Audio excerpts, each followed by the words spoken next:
श्री नाथ जी गुरु जी को आदेश। साधना की शक्ति चैनल पर मैं माहेश्वरी शर्मा आप सभी का हार्दिक स्वागत करती हूँ।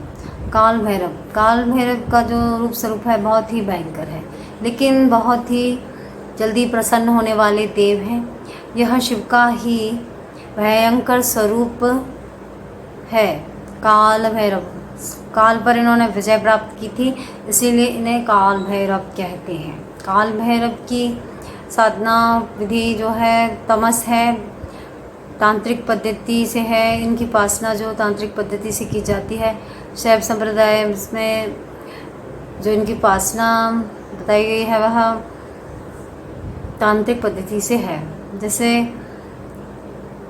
मदिरा को शुद्ध करना, संस्कारित करके भैरव को अर्पण की जाती है और करने चाहिए, और मदिरा को शुद्ध करके ही देना चाहिए।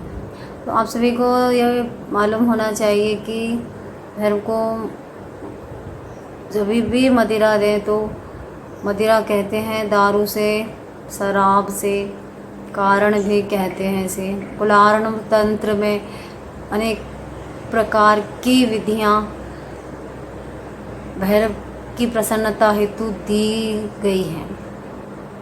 ठीक है, कोई छोटे मोटे ग्रंथ तो नहीं है यह कुलार्णव तंत्र जो है कई प्रकार की रहस्यमयी शक्ति संपन्न विधियों से पूर्णता को प्राप्त है। तो आपको काल भैरव की प्रसन्नता हेतु जो भी पद्धति करनी हो वह करनी चाहिए, और मदिरा को आपको शुद्ध करके काल भैरव को देनी चाहिए। ठीक है,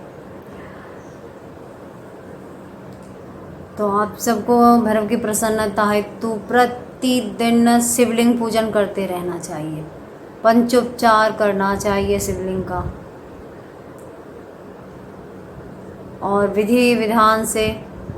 ये तांत्रिक उपासना पद्धति है, जो साधक करेगा वह पूर्ण रूप से स्वस्थ और पूर्ण रूप से भैरवमय होना चाहिए। भैरव जी से अपनी हर कामना को पूर्ति हेतु प्रार्थना करें, अपनी क्षमा प्रार्थना मांगें गलती होने पर।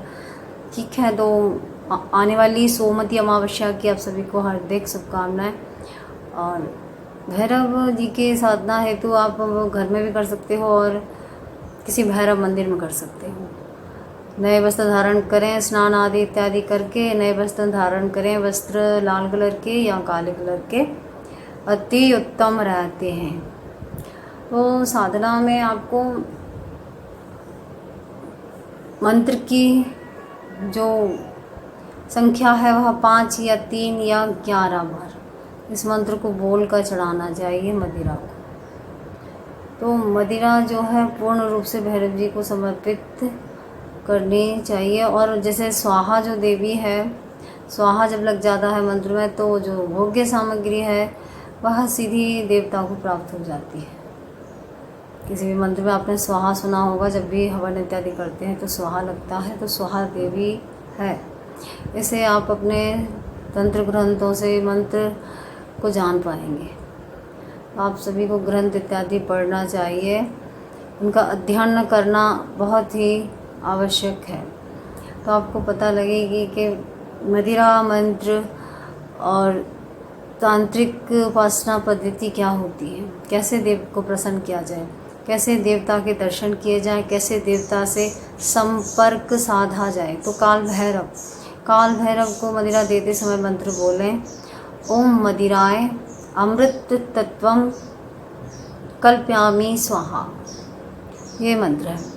ऐसे मंत्र बोलकर और मदिरा को आपको हमेशा चांदी के बर्तन में या तांबे के पात्र में ही विराजमान करना चाहिए, अन्य किसी में नहीं करना चाहिए। इससे भैरव प्रसन्न होते हैं, आपकी आयु लंबी करते हैं, आपको जी भर के जितना जीना चाहें जी सकते हैं, बिल्कुल स्वस्थ जी सकते हैं। ढाल बनकर सदैव काल भैरव साथ देते हैं। तो यह अमावस्या जो आ रही है, इस पर भी साधना भैरव जी की भोग्य सामग्री मदिरा इत्यादि दे सकते हैं। ज़्यादा मदिरा नहीं है, कोई कम पैसे हैं किसी पर, तो आप प्रतीकात्मक तरीके से दे सकते हैं। 1 बूंद 2 बूंद ऐसे करके मदिरा आप दे सकते हैं। नहीं तो है तो खूब अच्छे से दे सकते हैं, पर मंत्र से अभिमंत्रित करके संस्कारित करके मदिरा को दें। जो मंत्र बताया है उसे ध्यान से कंठस्थ कर लें। ज़्यादा बड़ा मंत्र नहीं, तांत्रिक मंत्र है, तो मंत्र ऐसे दारू या शराब मदिरा नहीं चढ़ाएं, मंत्र बोलकर ही चढ़ाएं। उसे वो प्रसाद स्वरूप होकर पवित्र अमृत बनकर भैरव जी के लिए हो जाती है। तो स्वाहा बोला है इसमें, तो स्वाहा बोलते ही वह भैरव जी को प्राप्त होती है। ठीक है। सोमवार को शिवलिंग की पूजन करते रहें, प्रतिदिन शिवलिंग पूजन करें, पंचोपचार पूजन करें, 1 लोटा जल चढ़ाते रहें शिवलिंग पर। भैरव प्रसन्न होते हैं, काल भैरव प्रसन्न होते हैं, तो आप सभी की कामनाएं पूरी करते हैं और रक्षा करते हैं। तो आप सभी को जय माता की।